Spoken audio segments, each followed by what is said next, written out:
Greetings, YouTube. This is the Garage Autonomist.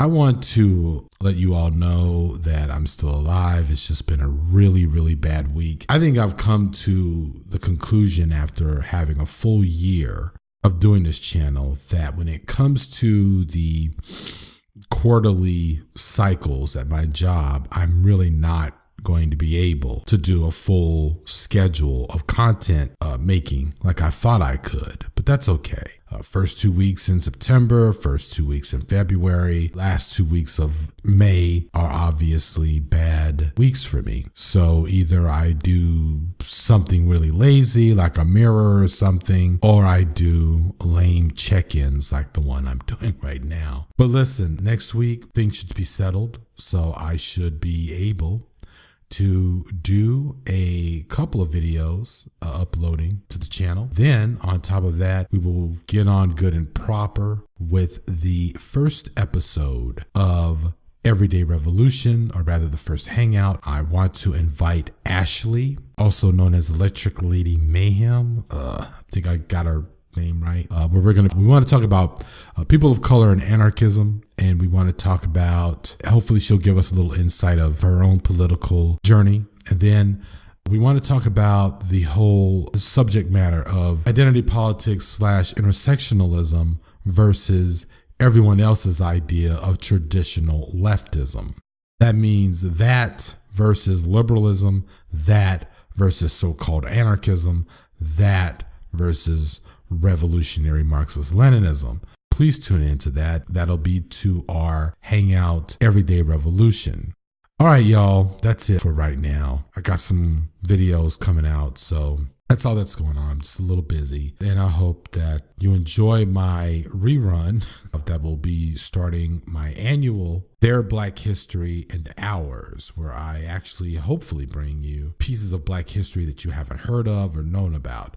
But this one is one that I did last year. That's about it.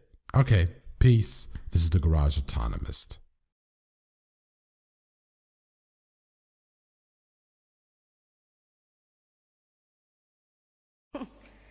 Some people think little girls should be seen and not heard, but I think, oh, bondage! Up yours! 1, 2, 3,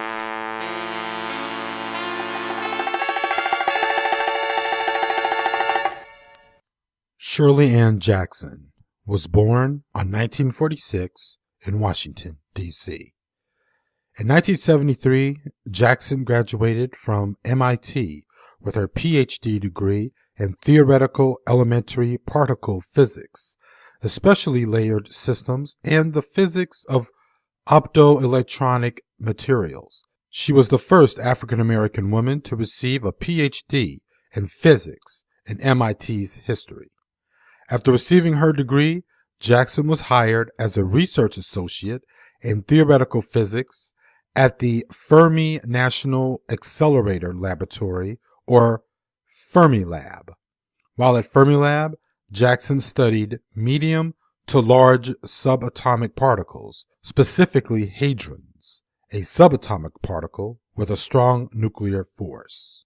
In 1995, President Clinton appointed Shirley as the chairman of the U.S. Nuclear Regulatory Commission, making her the first woman and African-American woman to do so, and later the first African-American woman to lead a national research university. While at the Nuclear Regulatory Commission, Dr. Jackson launched a strategic assessment and restructuring of the agency for budgeting and planning. Also, she initiated a performance management system that systematized the NRC's activities, making it more efficient. She is also the first African-American woman elected to the National Academy of Engineering, and in the 90s, she concurrently served as a consultant in semiconductor theory to AT&T Bell Laboratories. Dr. Jackson became president of the American Association for the Advancement of Science in February 2004. She was inducted into the Women in Technology International Foundation Hall of Fame, WITI or WITI, in June of 2000. What now?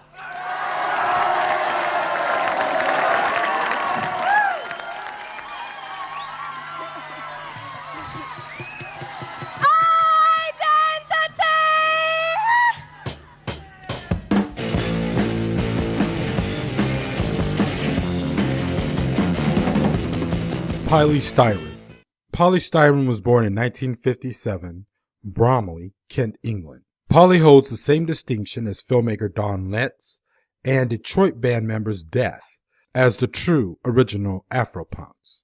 Polystyrene, whose real name is Marianne Joan Elliott, went on with her band X-Ray Specs to produce their debut album, Germ-Free Adolescence. From that album, the song The Day the World Turned Dayglow, which reached number 23 in April 1978, another single, Identity, which hit number 24 in July 1978, and also the song Germ-Free Adolescence, which reached number 18 in November 1978, helped make the album Germ-Free Adolescence to be considered one of the classic punk albums. If you saw the Alex Cox film Sid and Nancy, which portrayed Sex Pistols bass player and his girlfriend Nancy Spungen life together, there was a band that was playing right before the Pistols were to take the stage with Sid after they fired their former bass player. The unidentified band was playing Oh Bondage Up Yours, but for some reason, Alex had the band fronted by a white blonde woman. I never understood why, but I would suspect it had to do with copyright issues than portraying the real band X-Ray Specs. After a spell where Polystyrene had hallucinated, she was diagnosed as a schizophrenic and was told she should never work again. Actually, the diagnosis was incorrect.